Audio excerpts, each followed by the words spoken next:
Right here. Hello and welcome, everybody. You might want to turn your camera on and unmute yourself. Say hello. Here I am. Hey there. Uh-oh, wait, I can't hear you now. Okay, can you hear me now? Yes.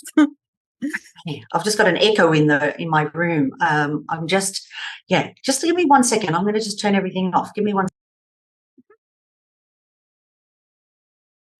How do you turn your camera on, love? How do you turn your camera on? What? How do you turn your camera on? Let's start this again. I just hear myself echoing in my room. And How do you turn your camera on? Your camera's off. That's not all. Well, hello. Yeah. Hello, Naomi. All right. good evening. Good evening. All right. The video is at the bottom on the left-hand side. How is it now? Yeah. You should know this. There you go. Oh, there we go. That's better. Thank you. Hello, everyone. You know, technology impaired over here. That's so nice. Good to see you, Naomi. You should know that by now about me. Yeah, I do know that about you, but that's just beautiful as you are. Thanks for joining. I'm so happy to have you here. Darcy, I'm so happy to have you here, honey. You're doing your cacao. Are you doing cacao without me? I have been. I'm trying to make it like a daily ritual. So, isn't it? Yeah. I actually doing some womb and with a patient of mine, and I gave her a womb cup, and it was so pretty. It's pink, and we had cacao before she had her acupuncture, and it was just very sacred and special. I got her to hold the cacao on the palm. So if you hold it on the left hand, it's a heart, right? And then if you wrap your hands around, that's your pericardium channel going down the center, all right? So it's like Kimani. And then I put it there, right near the heart. And then you can just honor your intention as you're drinking your cacao. Okay. Take it one step. It's really hot right now, so. Well, it's nice to warm up the heart, especially when we're getting started on a Zoom meeting. So thanks for joining me. Anybody else that wants to say hello? Heather, is she here? I'm not sure, but anyway, welcome.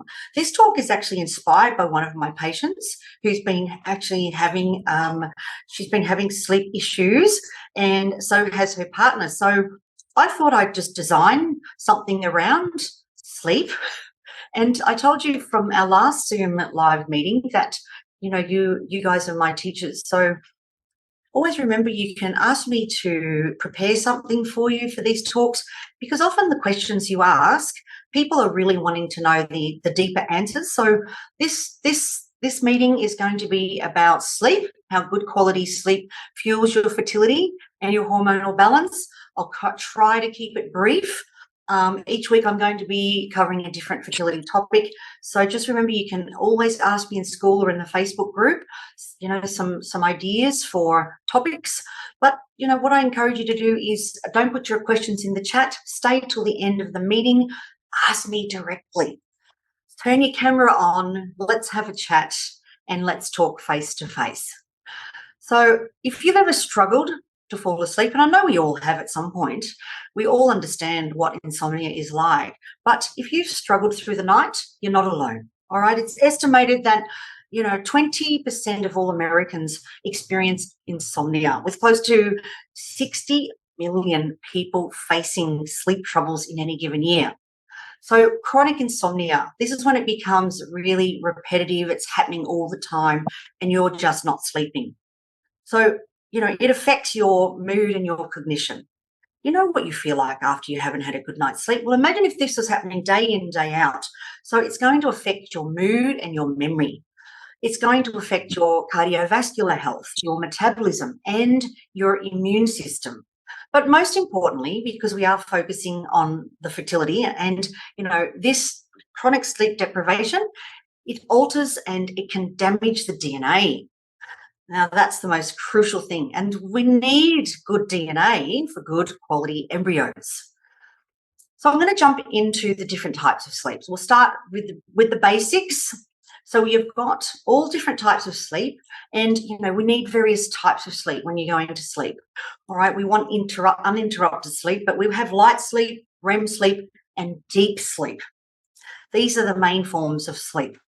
Well, I'll focus on the REM sleep and the deep sleep and just relate it to fertility. But your REM sleep is your rapid eye movement. That's where all your dreams happen. All right, it's crucial for your emotional processing and your stress management. So this happens in the second part of the night. It's in the 90-minute cycles. It boosts your problem-solving skills. So if you've got issues with work and you've got to negotiate or do problem solving, this is really going to impact that. So I call this the first aid in recovering, resolving trauma and problems and issues with adversity.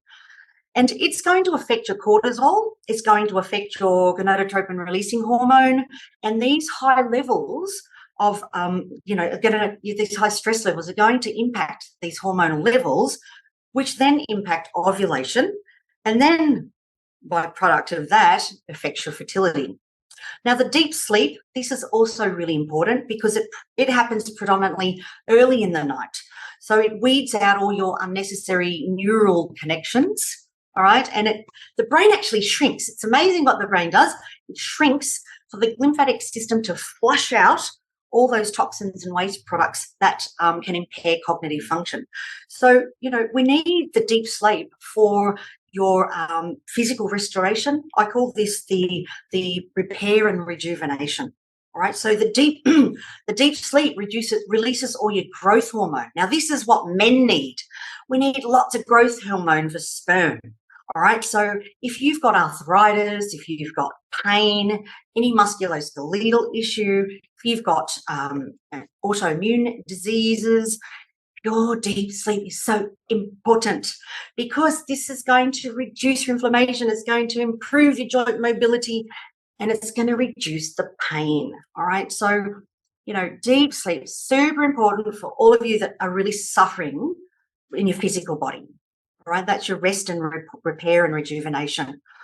It also then it helps. Can you mute yourselves if you haven't muted yourself? Maybe Heather, I think you're unmuted. It's just distracting when I'm talking. But basically, it recharges the immune system and it also your cardiovascular system. Now, we need that functioning. Why? We need that for successful implantation. We also need it for the maintenance of your pregnancy. All right, so a healthy immune system is less likely to wrongly target embryonic tissues or cause inflammation that can impact fertility. Then we've just got your hormonal balance, all right? We need the deep sleep for your cortisol and your insulin, okay? So we want to balance these hormones, and we need these hormones balanced, particularly if you've got body weight issues or you've got insulin insensitivity like you often do when you have PCOS. Now, there's a recent journal that's just hot off the press. I think it's the 10th of April this year. It's in this journal called Science Advances. You can look that up. I'll actually drop this link to this study. And this study is a study of data from thousands and thousands of women, and it's suggesting that the menstrual cycle is regulated by the circadian rhythm. And so compromised sleep can alter the circadian rhythm, leading to the cascade of events, not just on the menstrual cycle, but everything that I've just mentioned: cardiovascular, immune, deep repair and rejuvenation. So we're going to understand now, let's look at sleep and your reproductive health. Now, if we look at the relationship between sleep and reproductive health, it's like this. I call it bi-directional. So the hormones influence the sleep patterns, and the sleep quality influences the quality of the hormonal balance. So that's bi-directional. I like that word, bi-directional. So, it's so important. And sleep directly influences the secretion of several hormones. We'll just cover them quickly. Gonadotropin releasing hormone. So deep sleep promotes the regular, I like this word too, pulsatile. It's the release of your gonadotropin releasing hormone, it's essential for the production of all your sex hormones like your estrogen and progesterone. So the disrupted sleep can lead to irregular pulsatile of this hormone. And then the estrogen and progesterone gets impacted, which is closely tied to sleep, because these, your progesterone and your estrogen, they literally, they're in a cyclical pattern as well.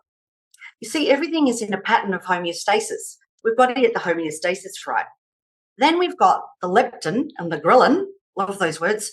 All right, these two hormones, they are about your appetite regulation. So they affect your fertility. So leptin levels increase during sleep, and insufficient sleep can lower the leptin levels, potentially delaying ovulation. Ghrelin, all right, the ghrelin is the hunger hormone. All right, it's primarily known for its role in regulating appetite and energy homeostasis, but it interacts with the reproductive system. So lower levels of these hormones, your leptin and ghrelin, can lead to irregular menstruation. It can lead to cycles of anovulation, which means that you're not ovulating. And then, it can affect your PCOS. So this is observed, high levels of ghrelin have been observed in women that have PCOS. We've also then got, your sleep and pregnancy. So after the aftermath, we need quality sleep, and it's crucial for pregnancy. So poor sleep can increase your risk of complications such as gestational diabetes. It can increase your blood pressure. So it can induce high blood pressure and preterm labour. It also affects your labour and delivery outcomes.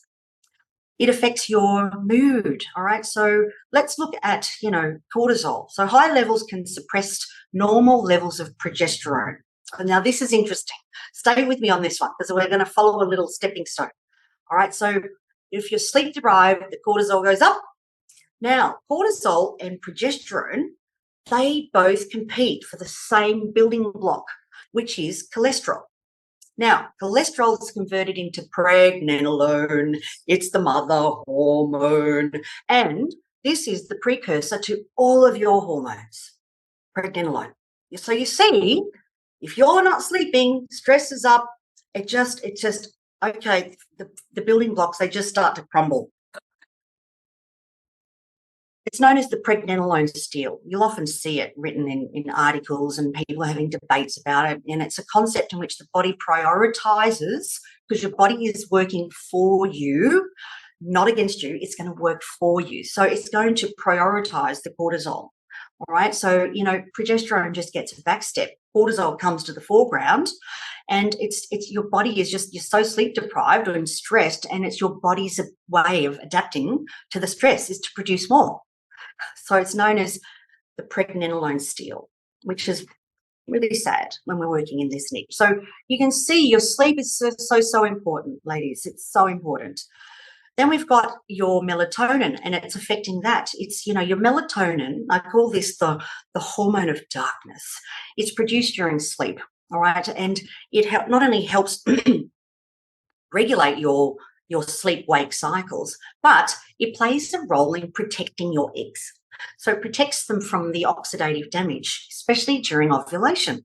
All right, so disrupted melatonin production from poor sleep can adversely affect your egg quality and your fertility. All right, so let's look at the Chinese medicine perspective. Remember, I'm a doctor of Chinese medicine, so I've always got to bring in the Chinese medicine perspective.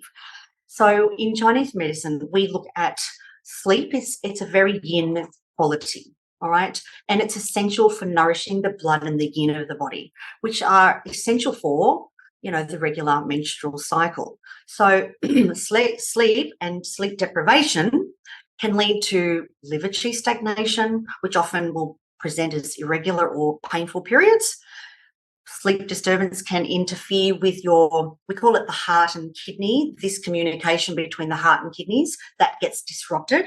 So the heart in Chinese medicine houses the mind, and the shen, which is the spirit, that's your nervous system. And then the kidneys store the essence. This is the jing, which is necessary for your reproductive health. So disruption in either of those, so it's like we're cutting the pathway, and it's got to be a cybernetic loop between them as well, a bit like your estrogen progesterone loop, all right? And it's going to lead to menstrual irregularities, and it's going to lead to fertility issues. Then we have blood and yin deficiency. So this is where inadequate sleep, it depletes the blood and that depletes the yin. It can cause scanty flow or no menstrual flow. It can cause dizziness and a sense of dryness. So these symptoms are directly linked to your fertility, as adequate yin and blood are essential for the lining. All right, so let's just jump into a sleep protocol. Now, I'm trying to keep it simple, and I'm going to run through this fast. So we want to wind down. Take all your digital devices out of the room. So try to not have digital devices after 7. So that means no TV, no ebooks, no movies, no computers, no tablets. Taking everything out of your room, TVs, your phone chargers out of the room.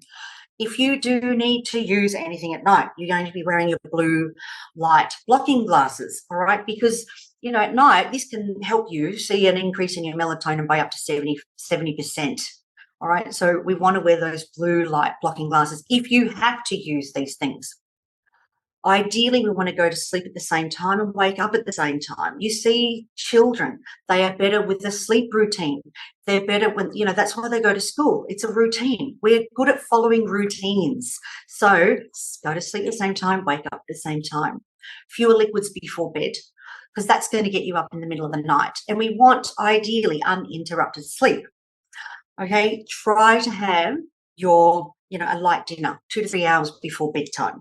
So I would have your main meal when the sun's high in the sky, all right? That's when you've got more energy to burn your food. So at nighttime, we're having a soup or a smaller portion, and stop when you're half full, all right? Or you can add in some digestive enzymes or bitters to help with that.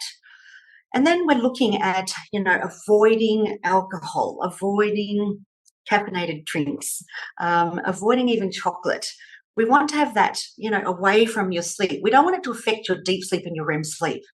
We need this repair in this fertility process. So you can see this talk is so important. It's the number one thing I need to fix when I'm working with my patients. It's the number one. That's the number one thing that has to be fixed, because I need you rested. I need to be making good quality embryos with good quality DNA. I need to clear the inflammation in your body. If you've got, arthritis, and if you've got pain or autoimmune, we need that rest and repair. All right. Sleep is the biggest pillar. Now, if you've got, if blood sugar, if it's out of balance, if you're waking up, all right, and you're having trouble going back to sleep. So this is a little cheeky one. This is a little trick, a tip. Add a tablespoonful of coconut oil. Now, this will just help stabilize your blood sugar. Give it a try. Let me know how you go. All right, drop it in the thread. Give it a go if you're waking up between 2 and 4. Now, we want to also eliminate sugar and refined carbohydrates. All right, these are going to impair your blood sugar and cause sleeping problems. So you want to avoid these foods. There's a journal I'll drop this link as well, in 2012 in the study of neurobiology, the Journal of the American Academy of Neurology, and it's shown that having high blood sugar can negatively impact your hippocampus and amygdala and impair your brain health. Okay, so we want to work on that blood sugar. We want total darkness. We want a dark room. We want a cool room. We don't want to hit the snooze button. Although it might feel satisfying to hit the snooze button, this pattern actually sets you up for failure and drowsiness during the day.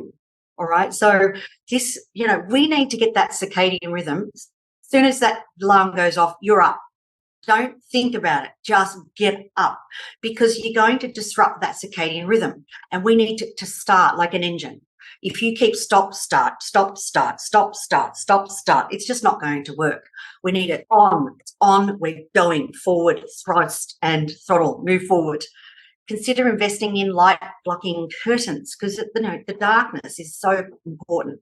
So if you've got bright sunlight coming in and you can see the full moon through the curtains, it's too bright. Okay, and then let's look at your posture. Ergonomics, the ergonomics, I even go over this with my patients, how to sit correctly, how to lie correctly. So there is actually a sleeping posture. The best way to lie, this one's important too. So whether you're on your back, all right, you want to make sure that your head's not crunching forward or thrown back. We want the chin towards the throat.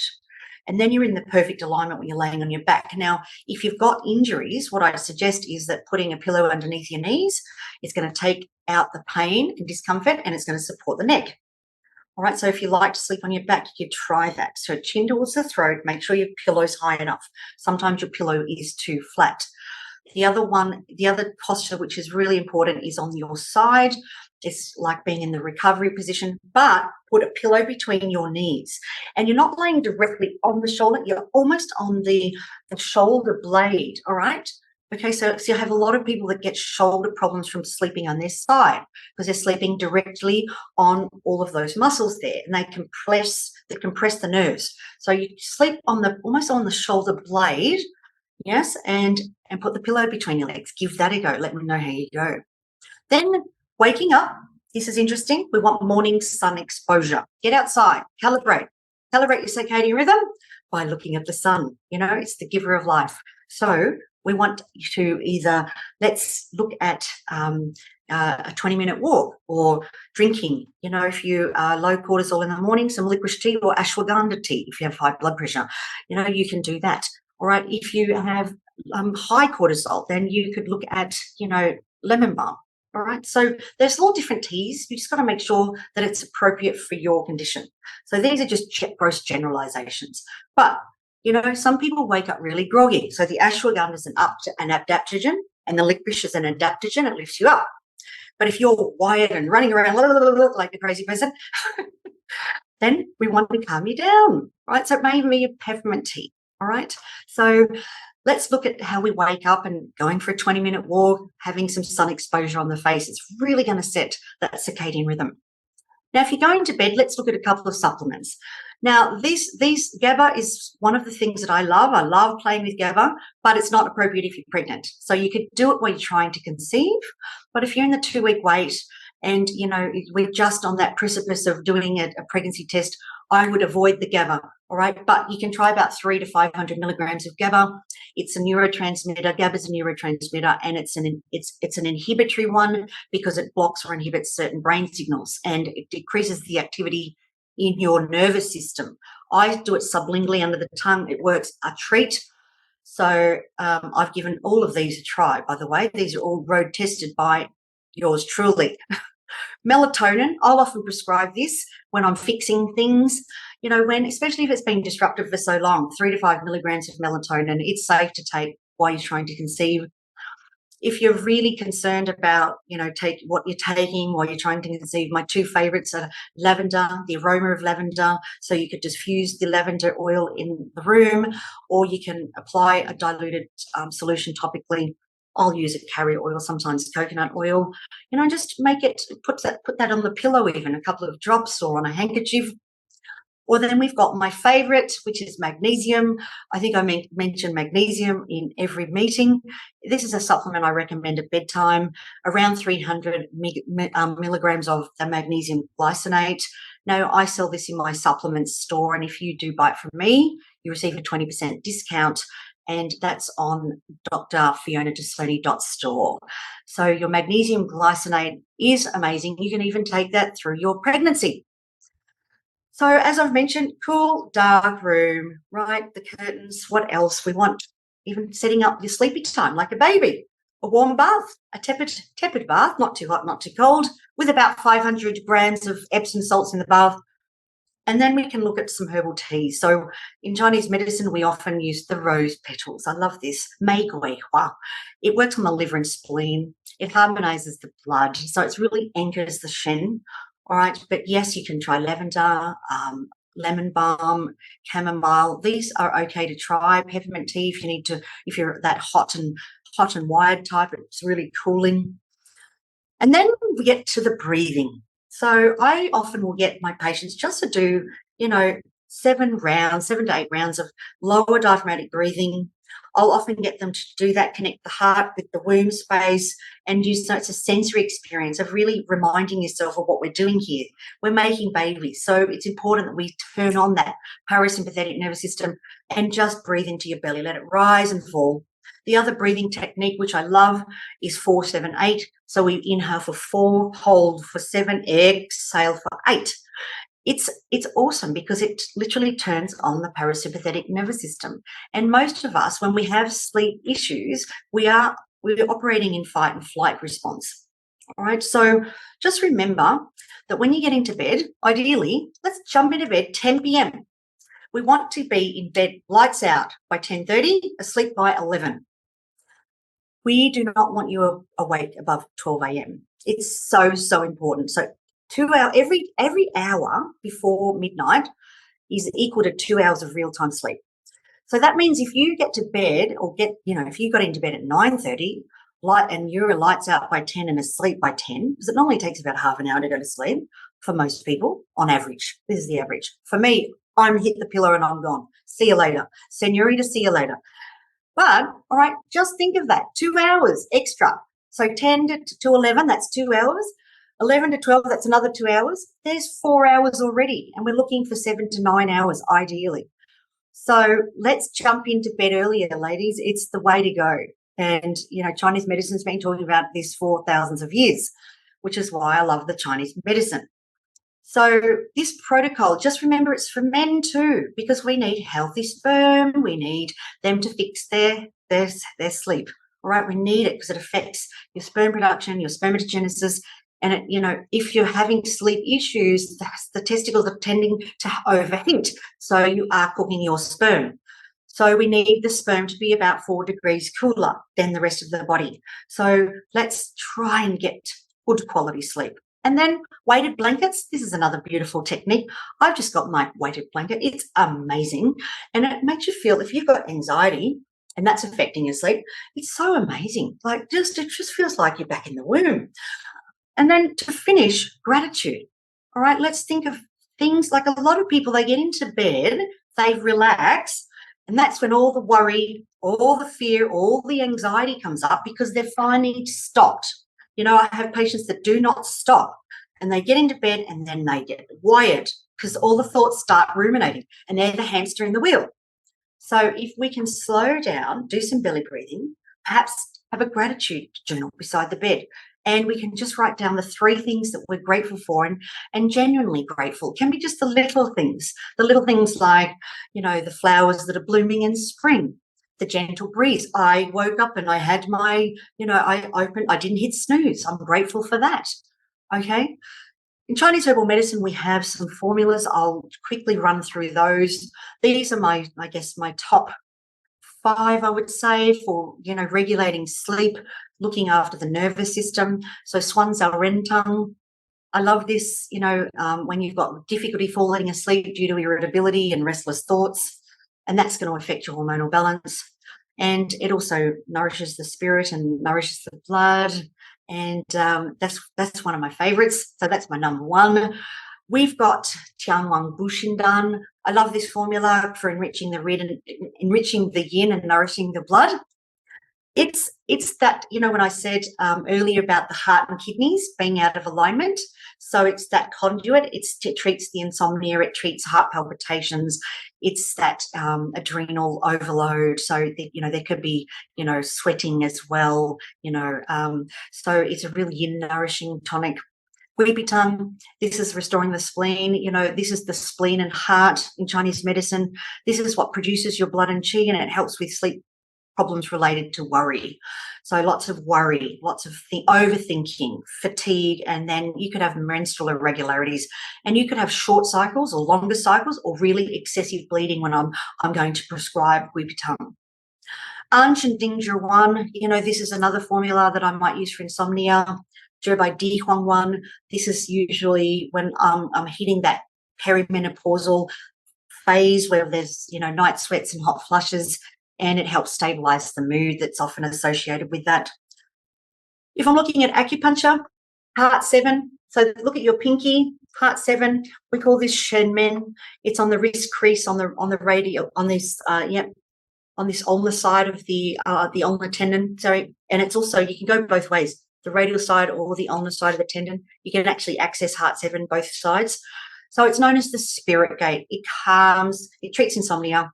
So I'd be needling this if you were stressed and anxious and not sleeping. San Yin Zhao, it's spleen 6. It's the intersection of the spleen, the kidney, and the liver. It's roughly 4 fingers above the inner ankle bone. Okay, it's often a very tender spot for women. All right, it's effective for any menstrual issues going on, and irregularity and sleep. So I find I'll often needle spleen 6, heart 7. All these points, I'll often probably needle these in a prescription. Kidney 3, this is just, it supports the kidney health.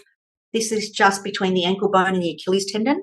It's on both sides of the feet. It's almost like, think of Achilles, your Achilles heel, and just goes just slightly over the tendon. You'll find kidney 3. Liver 3, that's removing that stuck energy. This is when you've got, you're so angry because you haven't slept and it's impacting everything. So this is going to really aid that anger, improve that mood and that cognition. I love it because it's the most distal end. It's between if that's my foot, between your big toe and your second toe. All right, it's like Hegu. It's like this point here, right? So liver 3, often we will correlate it with Hegu, especially if there's a lot of pain and inflammation. But then we've got pericardium 6. Naguan, we use this for morning sickness, but I'll often use this to treat anxiety, insomnia. It regulates the heart. Remember, the pericardium is the protector of the heart. I've got 2 points that I'll use lastly, and I often will use these together. So yin tongue. Yin tongue midway between the eyebrows. It's often referred to as the third eye. It's probably one of my favourite points of all time. I get all my fertility patients to tap this one. And then we've got 4 fingers, 1, 2, 3, 4, below the umbilicus, below your belly button, on the midline. Ren 4, this is just the most powerful point for strengthening, not just kidney qi, kidney jing, kidney yang, kidney yin. It warms the womb. So my point prescription is to put yin tongue and Ren 4 because you're getting that lovely conduit of energy going there.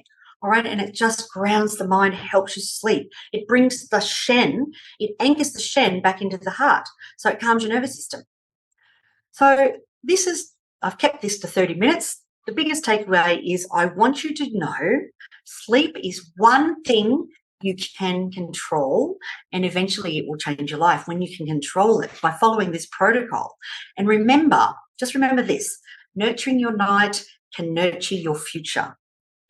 Invest in your sleep, invest in your fertility. Thank you. So who wants to have a wee chat with me? Would anyone like to unmute and say hello? I have a question. Oh, Darcy. So I've been taking notes, and you had mentioned something about GABA, and I have no idea what that is. And I wonder, trying to figure out when and how, like, what is it for? What does it do? It's used for anxiety and people that have anxiety when they're going to sleep. So it's a neurotransmitter in the brain that's going to help calm and relax you. And, you can titrate it. So I often get it in a powder form, even if it comes in a capsule form. And it's actually better in the powder because you can actually titrate it. Like I'll do 1/4 of a teaspoon, up to 1/2 teaspoon. Right? If you've got severe anxiety, your mental, you're just really wired, tired, and anxious, you give the GABA a go. You'll know if it's working in 10 minutes. It's like it's pretty effective. And then if it's not, give it another dose. Keeps titrating every half an hour until you get the loading phase. All right. So GABA is really, I love playing with these. It will work. If it's going to work, it usually works after the 2nd or 3rd dose. Okay. If it's not working after the 3rd dose, usually it's not a GABA problem. Okay. So it could be something else that you're depleted in. So I usually don't like to take supplements because, like you say, food is always best. And I'm trying to figure out, like, maybe should I I never know if I'm doing too much or too little. Well, the thing that I like to do is supplement slow and small. So, magnesium there's just so many enzyme reactions that magnesium is involved in for fertility. So if you were going to try one thing and sleep is the issue, I would start with magnesium because it's super, super safe. It's going to work on your hormonal balance. It's going to work on your insulin sensitivity, all of this.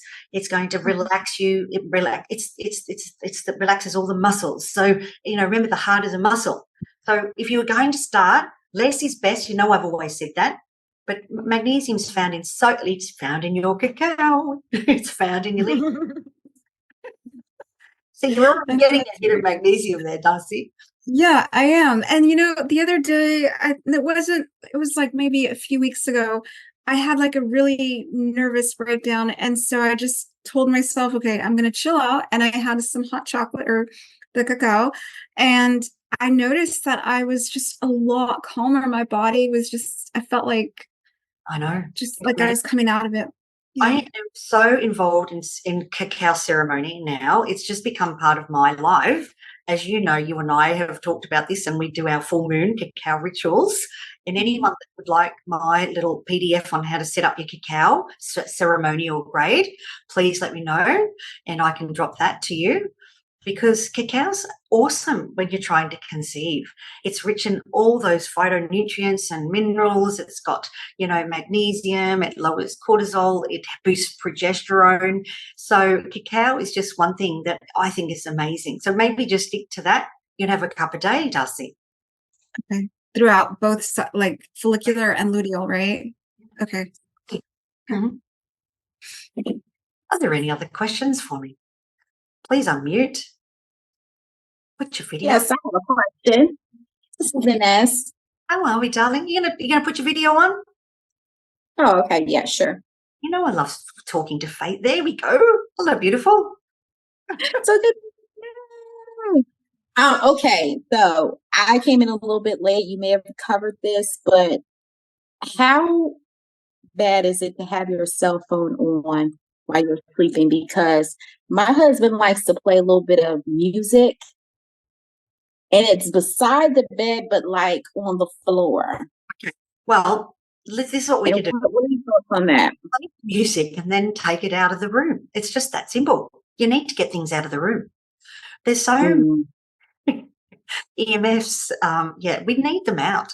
Yeah. I mean, I am guilty as charged. I was a bad offender with that one. My husband just said, "It's you practice. You have to preach this stuff." So I have it out here in my office. I have to. So, how do you wake up? Do you just naturally wake up, or do you? The alarm is on my phone in another room in my office. I have to run through the house to my phone, and I hear the song. Oh, wow. You are the So you can hear it from another room. Yeah, my ringtone is my favorite song. Callum Scott is the reason. That's one of my favorite songs, by the way. So now you will now know. Okay. Yeah, so I hear Callum Scott every morning because I don't want to wake up to it. Right. All my patients wake up to their lullaby, their favorite song. All right, you want to wake up because your soul is ignited by that. I'm ignited every time I hear that song. I'm like, the reason I'm waking up. Oh, I love this. It romances me every day. Gotcha. Go. Just run out. You're welcome. Thank you. Welcome. Thank you, darling. Hi, my name's Jamie. Hi. Jamie, lovely to meet you. Hey, we haven't actually met yet. So this is my first little meeting here. I'm really glad you are tackling sleep, though. That's like pretty much my biggest thing going. One of my biggest challenges is sleep. Just it has been for so long, and I've been working on it for such a long time, but How many I can years? never get it under control. Sorry? How many years have you been struggling with this, Jamie? Okay, so it's going to sound really bad, but basically my whole life, because I also have severe bladder problems. So I suffer from uresis all the time since childhood. So it gets better, it gets worse, but it's gotten worse as I've gained weight too. So basically I wake up every few hours, no matter what, to go to the bathroom. Okay, And all right. medications make it worse. Okay, I'm going to blow your mind here. Can I tell you a story? Okay. I'm going to tell you a story. I had this lady come in, and she's like similar presentation as you. All her life, same presentation, same. This is like a mirror of you. And she was needle phobic. And I said to her, can I work on your kidneys? I want 1 point. Can you give me 1 point? And I needled the kidney in her ear.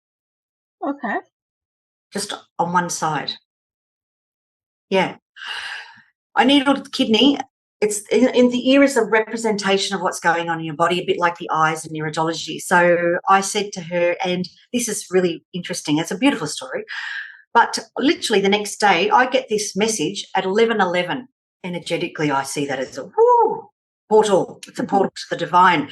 She leaves this incredible voice message on my phone at 11:11, and she says, "I was so resistant. I have battled with this for my whole life. You put one needle in the kidney, in the ear, and she said, I'm ringing to tell you it's the first time I haven't had the aneurysms." And I said, no way. I was like, oh. She's like, I want to come back and see you. I'll do everything you say. And so then I got to literally work on her kidneys. The kidneys in Chinese medicine govern the waterways, the water gates, all right? So we can fix the bladder and the kidney. It's the water element in Chinese medicine. So I have worked on this with so many women. I had one lady, she was in her 85. She'd been wearing nappies since she gave birth.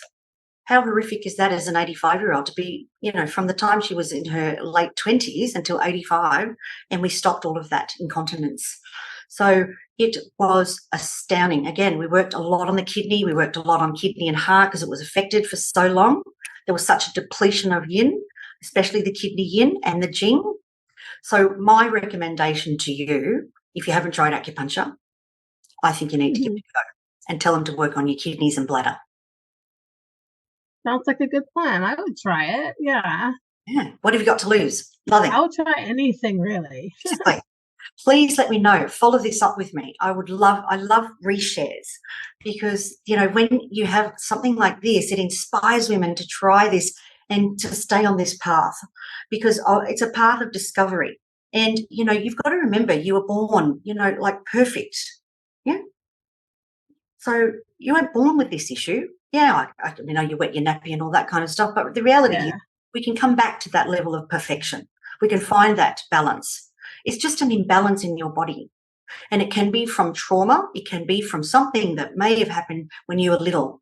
And it may have started from, you got embarrassed from bedwetting and you got scolded. It can be tied to trauma. So the beautiful thing about Chinese medicine is it doesn't go into the storytelling. See, my research with psychology is a lot of the storytelling reinforces the old trauma. So with Chinese medicine, this is what I love about it. You can work on trauma through the meridians and it's like you've said nothing and you've healed the fear. Okay? It's amazing. I'm still blown away by Chinese medicine. You're welcome, darling. You're so welcome. Are there any more questions for me? Would anyone like to unmute? Would anyone like to reveal themselves, have mini chat? Question. I'm just looking at my notes still. Rose petals, are they, so is that also something that you would recommend during follicular and luteal, or is it just a... Yeah, okay. Look, it's, when you're pregnant, then we stop the Mei Gui Hua. Everything changes when you're pregnant. But it's beautiful because often the liver gets a bit stuck, right? And we need to nourish the spleen and the heart in the luteal phase. So I actually like it because it just gently. It's like petals. It's like rose petals on you. Just think of that. Yeah. But when you're pregnant, stop the rose petals. But you know what? I woke up this morning. Guess what my tea was, Duzzy? You'll love this. Licorice, peppermint, and rose petals. Oh, those rosebuds. Those rosebuds that you bought? Yes. Yeah, well, I've got mine too. I can't live without my Mei Gui Hua. Those are good. I kind of just incorporate like one or two in most of my teas. And so I never know if I'm doing it right. So. You are doing it right. There are no rules. We just want to know when to stop certain things. Most things stop when you're pregnant. Like when you're pregnant, most of the herbal teas, there's not much you can drink besides rooibos and lemon balm and, even peppermint. It's just when you're pregnant, a lot of things just stop. So, when you're pregnant, if in doubt, this is how I say, if in doubt, when you're pregnant, boiled water with a slice of lemon. Okay. When in doubt, yeah. And does that mean dandelion root tea is out when you're pregnant? Out. Yeah, when you're pregnant, it's out. It's out, baby. But yeah, it's great. It's great while we're trying. It's great for PMT, and it's great because sometimes you don't know if it's PMT or early pregnancy. So it's great until you actually get a positive pregnancy test, and then we stop. Okay. Okay. Okay, ladies, I'm going to close the meeting. So I want to thank you all for joining me. Thank you for your questions. Thank you for your time. Thanks for showing up. So each week I'm going to be covering a different topic. So if there's anything that you really want to talk about or you want me to research, because I love research and I love infusing the Chinese medicine in with the Western medicine, it's the integrative approach to how we address fertility issues that are coming up for you. So I will see you again next week. Sweet good night.